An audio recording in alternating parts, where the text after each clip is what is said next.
This is the series where I decided I was going to start a new business, but not only start a new business, I was going to do it on a $500 budget.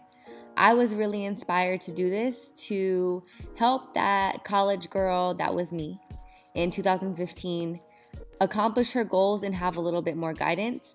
I've really enjoyed building different e-commerce brands and having a few successful ones of my own. So here on YouTube, I wanted to challenge myself and not only start a business, but only have a $500 budget. And throughout all the stores that I've had, I've never done this on a $500 budget. I wanted to challenge myself and hopefully inspire anybody who is wondering or wishing or thinking or doubting that they can do it too. So welcome to my series, and I hope you enjoy it. What's up, y'all, and welcome back to my channel. Salut à tous et bienvenue sur ma chaîne. So today is the day that I am finally dropping this series that I've been working on for so long. I've had an idea about this for the longest time. I've been working on it for the longest time, and I am just ready to drop it. I started a challenge inspired by you guys and inspired by myself to start a business with a $500 budget. Now, when I first started my business, I definitely didn't have a $500 budget, and I was also inspired because I'm starting 2 new businesses, and those are definitely not on a $500 budget. But this is basically going to be a boring video about the trademarks, the licensing, domains, things like that. So let's go ahead and just get right into the video. Okay, so starting off with one of the most important things is actually getting a seller's permit. Now, and before I get started, let me just go ahead and put a little disclaimer because I'm not a professional. These are the things that I did that I know how to do to the best of my legal ability. So if you guys are not in California, or you guys are in California and you guys are taking this isn't an advice video, this is a how I did it video. So just take everything that I say with, a little grain of salt and do your own research. But first things first for me is getting a seller's permit so that I can actually buy merchandise to sell. How you get a seller's permit is going to cdtfa.ca.gov. Now, this is where you get a seller's permit in California, and then from there you're gonna go to permits and licenses. And then from there you're gonna click register online. And then under the register tab, you're gonna click new. And then you're gonna click business activity or location. And then it's gonna ask you to sign into an account or to create an account. I already have an account, so I'm just gonna basically go off of the way that I did it because I already have one. And then it's basically gonna ask what you're selling, because there's different permits and licenses when you wanna go into selling things like alcohol, tobacco, certain electronics and things like that. But I'm just selling clothes, so it's gonna be pretty simple for me. And then it's also gonna ask what kind of entity you have, whether that's a sole prop, a S Corp, a C Corp, a LLC. When I started out as an individual. It's also gonna ask you for your social security number, your ID, your visa, your military ID, or your passport. And then you're basically gonna fill out the rest of your information. I can't tell you guys how to fill out the information because I don't know what businesses you guys are starting, but as far as clothing, it's pretty simple, pretty easy, and I got my seller's permit instantly. Next thing that's super important is getting a website. I personally love, and probably will always love Shopify.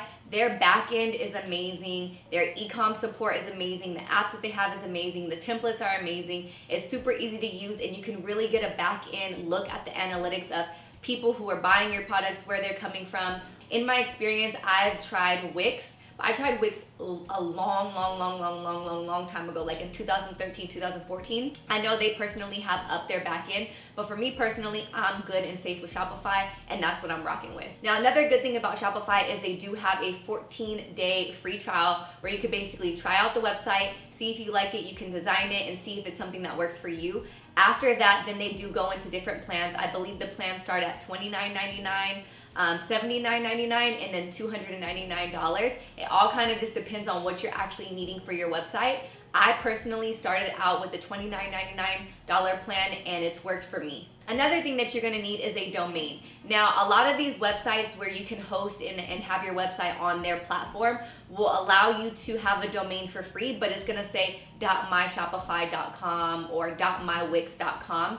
And one of the things that was really important to me when I was starting my business is the integrity and the overall look and feel of the brand.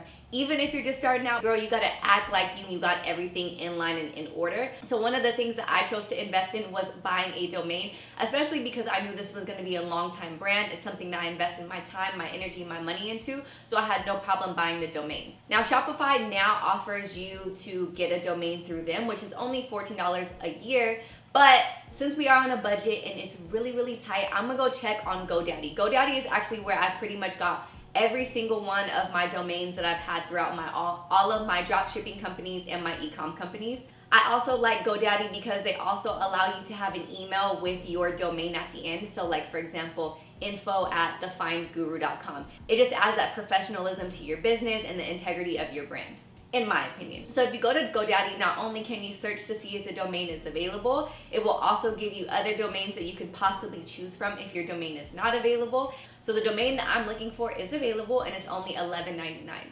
But there's this little thing called privacy. Now, one of the crazy, scary things about being a small business startup owner is that because you have a business, everything that you do in your business is public record. So you want to be very careful, because if you're just starting out and you're using your home address, all of that information is public record. So if you put your address as the address, then it goes up online and anybody can basically find your address. So even though it ends up being more than it is on Shopify, I am going to buy this privacy just to make sure that my information is protected. Now, at this point in my career and in this point in business, I do have virtual offices that you guys can get from iPostal or PO boxes. Just because I am starting out and I know that a lot of other people are starting out and they might not have a virtual office or a PO box, I'm gonna pay that extra fee to have my privacy protected, which actually brings us to $22.16 for our budget. So that's the first thing that we budgeted in. The next thing that's super important is a trademark. Now, trademarks are pricey, so it's not like we're gonna actually file for a trademark, but we wanna see if the company that we are trying to start is already trademarked, because you wouldn't want to be that person who spends all this time and effort branding and getting everything started, run the business, open up shop, and then you start booming and you start going, and then you find out, knock, knock, knock, this name is already trademarked. You guys basically need to stop doing business under this name. So before you get started, go ahead and look up that trademark to see if you can conduct business under that name. The easiest way to look up a trademark is going to uspto.gov. Then you're gonna go ahead and click trademark. Then from there, you're gonna search for the trademark through the database. And the way I always do it is I just do like a basic word search so that anything with that name could basically come up. And then from there, you're gonna type in the name just to see if anybody has it. And then if they don't have it, then you can go ahead and start using it. If they do have it, you may wanna reconsider choosing a different name. Another thing too is you can see if the trademarks are active or inactive, and in that case you could kind of like consult with a legal professional to see what you want to do moving on in that direction. But my biggest thing for me personally in choosing these brands, I personally always wanted to check beforehand, even if I couldn't afford a trademark at that time, because I wouldn't want to be that person, like I said, who starts a brand, doesn't look up the trademark, it ends up booming, and then somebody comes knocking on my door talking about that that's their company and I can't use it. Now, another good thing with trademarks is there's different classes of trademarks. So if you open up a company called Rosewater Ivy and it's under the class of clothing, if somebody chooses to open up Rosewater Ivy under like spas or services, then in that case, because it's under two different classes, there is a chance that your trademark would get approved. Once again, that's something that you would have to consult with a legal professional, but I'm just giving y'all a little bit of game on that. So just do that before you get started. The next thing that you want to do, which is basically going to be the bread and butter of this business, is open up an Instagram account and a Facebook account. So the number one thing that's most important is actually Facebook and not Instagram, because Facebook actually has all the back-end analytics that's gonna make your company in the future thrive. So to make a Facebook account is super easy. I'm pretty sure you guys already know how to do that. If you don't have a Facebook account, you need to make one, because you can't make a page business account unless you do it through a personal account.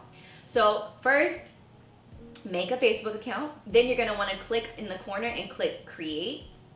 And then you're gonna click page, and then you're gonna choose, in this case, I'm choosing a business. After that, it's gonna ask you to basically put the store name and also the type of business, and then it's also gonna ask you to upload a photo. and also upload a cover photo. So next, you're gonna wanna connect your Facebook to your Instagram. So to connect to IG, you're gonna go to settings, and then from settings, you're gonna go to account, and then from account, you're gonna go to business account, and then you're going to connect it to Facebook. Most of the time, if you have these within the apps, then it kind of automatically connects, but I'm gonna just put a screen recording so that you guys can see exactly what I did. The reason why Facebook is actually more important in this case than Instagram is because there's something golden called the Facebook Pixel. Now, the Facebook Pixel basically tracks every single person that goes to your site and is able to tell you their buying behavior, certain demographics, things that they're liking, things that they're clicking, things that they're adding to their cart, things that they've gone all the way to checkout and then they stopped and they abandoned their checkout, things that get the most clicks, things that get the most hovers.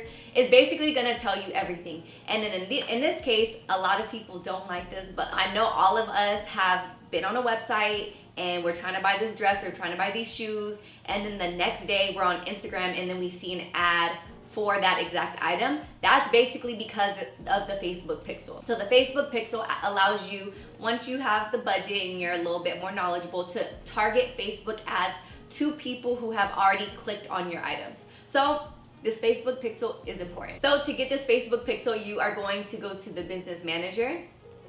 And then from the Business Manager, you're gonna go to the top of the 3 lines and then go to Pixel. Then you're gonna create a pixel because you don't have one. This is a new Facebook account, new business account.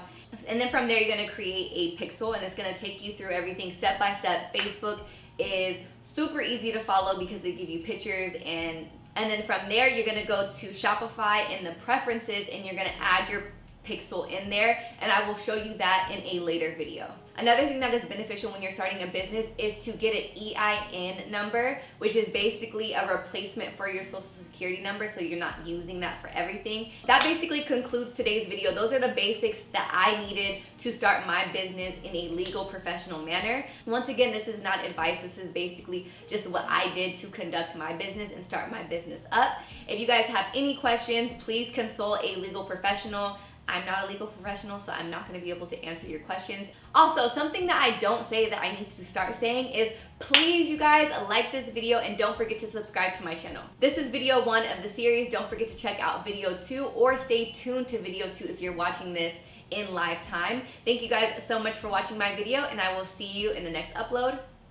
Bisous!